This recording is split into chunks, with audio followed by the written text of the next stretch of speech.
Hello everyone and welcome back to another tutorial from Tech Channel.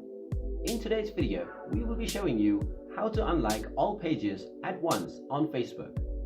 In order to unlike all of the pages that you have liked on Facebook, just go ahead and open up your Facebook application first. Once you open the application, tap on the menu icon at the top right corner underneath the messenger icon.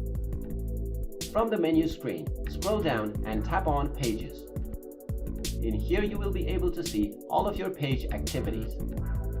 Scroll to the right and you will find the Liked Pages button. Tap on this and you will be able to see the list of all of the pages that you have liked on Facebook.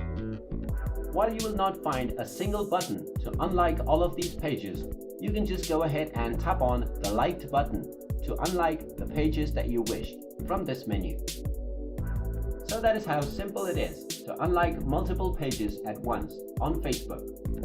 Using this trick, you can also unlike all of your pages that you have liked from a singular page.